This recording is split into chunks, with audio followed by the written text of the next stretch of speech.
for everyone to enjoy. This time around, a fabulous flea market has come to town. We're here at Flea Market Fabulous, formerly known as NAC Trade Days, where people come from all over Texas to sell their goods and wares in this big open field. Let's go find out from Linda Williams a little more. NAC Trade Days has been around for years, but with the recent name change, this flea market is looking to rebrand itself and attract a bigger crowd. Bargain hunters and antique collectors will agree, this market is bustling with energy and deals. If you find yourself in Nacogdoches during its open hours, there's plenty of unique items to be found. From food trucks, handcrafted soaps, to discounted fruit trees, it's fair to say you'll be busy exploring this open market. My name is Linda Williams, and I'm the owner, and my husband and I operate. We both own it, own and operate. So can you please explain a little bit about the flea market? I know it opens at like an interesting time. This market, we're open every month, every third Saturday weekend, all year long, rain, sleet, snow, or sunshine. We prefer sunshine because we're an open air market. I know this flea market's been here for a while now, but what inspired you to buy it in the last 5 years? I have always loved Flea Market Style magazine, the nostalgia, the flea market decor, taking different pieces and incorporating it with a little splash of the new in my home. And it's truly been a fun business to operate. How has the company grown since you first bought it? When we purchased it, this is our 5th year, it was a market setting of about 80 vendors. Believe it or not, there were 80 vendors, and the highest number that we've had, it's grown to 126. We've grown to 126 vendors. With it being an open air market, it basically is determined on the weather. We'll have more vendors when the sun's shining, but our average count of vendors is usually 80 to 100. Is there a certain application process to become a vendor here? We do have an online application. Anyone interested in becoming a vendor, the state of Texas, they require that all vendors hold a sales and tax use number for their business. Have you ever done flea market stuff before? Like, have you participated as a vendor before? I did not. I had never been on the vending side. However, that might have been a little better so I could learn that side of it. There is a lot of hard work that goes into that business, but no, I have not. Do most of the vendors come around from this area?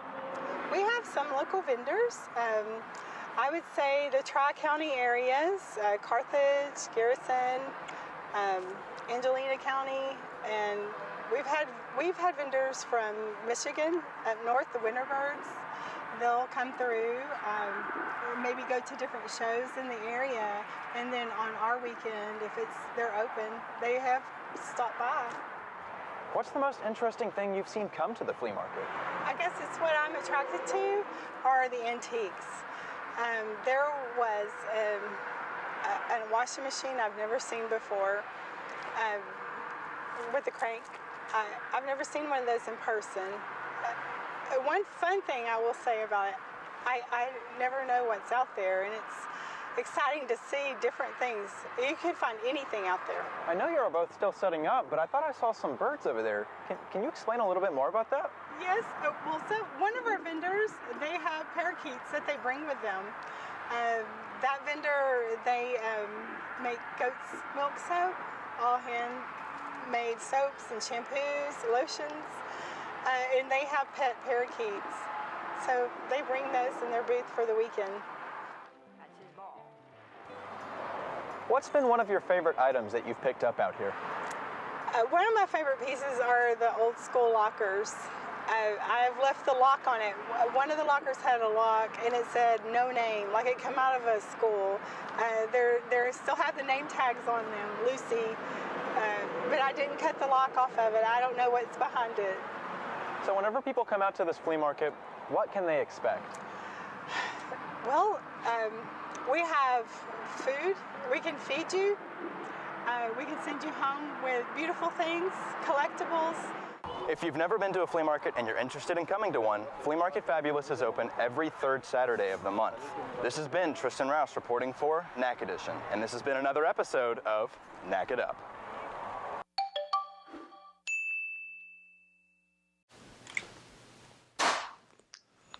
Earlier this month, the Nacogdoches Police Department launched what's known as Operation SPIF, the Stolen Property Identification Form.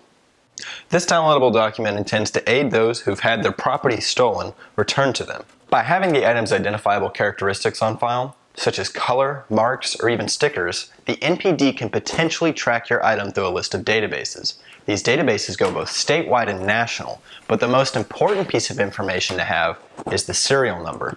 This is a unique number that almost every single one of your valuables will have.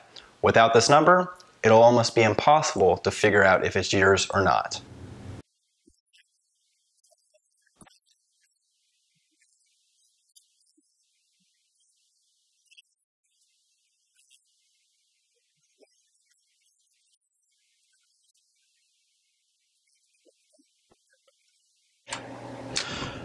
By having this information on file, not only are you more likely to have your property returned to you, but the process will be much faster. It's important to remember that you're the one in charge of this information. So, the form provided doesn't have to be the only means to keep track of everything. Writing it down and filing it away works, but the next best thing is to save it to the cloud. There are many apps that will do this for you on your phone, but a Google Excel sheet or any other similar document will work as well. Taking pictures with your phone's camera would help too. Just remember to always record the serial number. In 2014, the FBI estimated around 1.5 million burglaries in the United States, with around 8,600 of them being in non-metropolitan areas in Texas. That's almost one burglary every hour for a whole year. No one expects to fall victim to theft or burglary, but it does occur. That's why it's extremely important to be prepared if it does. The internet is arguably one of the greatest sources of information to our society today. It offers us enhanced learning opportunities in the classroom, instant access to news and entertainment around the world, and connectivity to our peers that far exceeds any other medium. It's a resource that over 3 billion people use every day. Over 84% of Americans use the internet. In February of 2015, there was a push to make the internet a public utility, like electricity or water. This push was sparked by controversy over Internet Service Providers, or ISP's, ability to restrict access to certain websites. This was also known as paid prioritization, or Internet fast lanes. These ideas, however, would obstruct what's been deemed as net neutrality, or equal access to the Internet.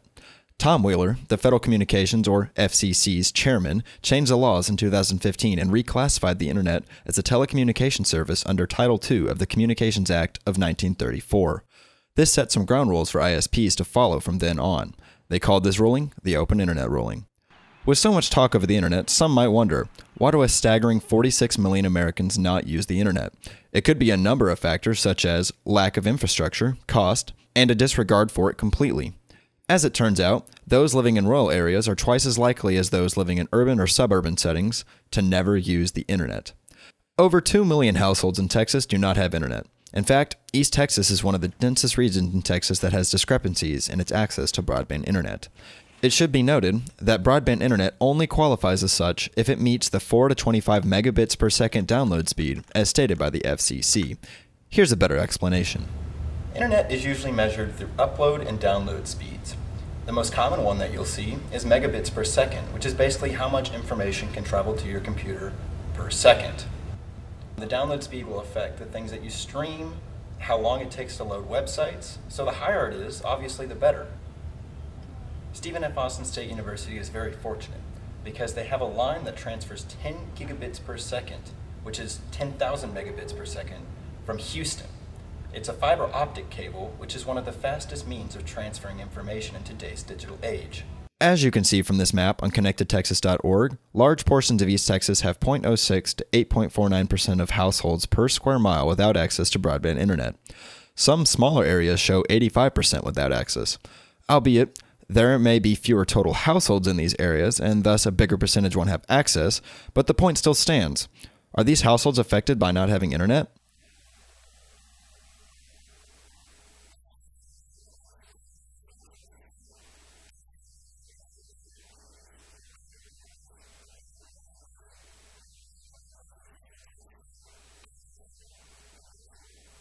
These households may struggle with affording broadband as shown by average income in East Texas from 2012 to 2013, estimated by the US Census.gov website. With many counties only showing $30,000 to $45,000 a year in their median household incomes, finding the extra money to spend on broadband, which many still don't consider a necessity, might be difficult. One of the biggest concerns from a lack of internet in today's modern age is a missed opportunity for students. That is, enhanced learning opportunities. Services and social media sites like GroupMe, Facebook, YouTube, and a vast collection of materials and organizational apps have proven in studies to benefit students, plus teachers, learning and progress in classrooms. This map shows that 20 to 30% of East Texas's population is under 20 years old. The typical ages for grade school and up are 5 to 18. So, how many students exactly aren't getting access to internet at home? Should this be concerning? The most likely answer is not yet, but in January of 2014, over 60 East Texas schools were designated as underperforming campuses by the Texas Education Agency. Considering that the age of the internet is still relatively new, the near future may not see many troubles. However, unless a digital divide is closed soon, it can only get wider. The problem at its roots isn't just money, but also lack of infrastructure. In Nacogdoches, for example, one of the only providers to provide cable internet to residential homes is Suddenlink. In Angelina County, they do have fiber internet, which is usually much faster. Consolidated Communications, however, only offers up to 3 to 20 megabits per second, starting at $17 a month. For comparison, in Chattanooga, Tennessee, where they provide municipal internet, or internet paid for through taxes, throughout the city, you can get 1 gigabit per second download speeds. That's 1,000 megabits per second for $70 a month, which is an astounding 14 megabits per second per dollar, instead of a lousy 3 megabits per second per $17. Internet here in East Texas could be cheaper. However, providers need more competition to justify changing their prices and upgrading their infrastructure.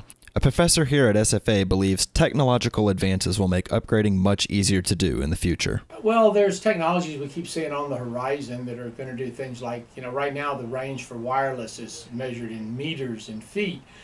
Technology of the future is going to be measured in miles and maybe even tens and 20s of miles. That changes things. You can put an antenna up where people get wireless access 50 miles away. It doesn't take many antennas to cover a geographical area. This municipally owned internet that Chattanooga has can only be a dream right now for Texas cities. According to FCC.gov, the state of Texas prohibits municipalities and municipal electric utilities from offering telecommunication services to the public, either directly or indirectly through a private telecommunication provider. So no matter how much anyone wants to treat the internet in Texas as a public utility, there will have to be a change in law before it can be recognized. This has been Tristen Rouse with East Texas Explorer.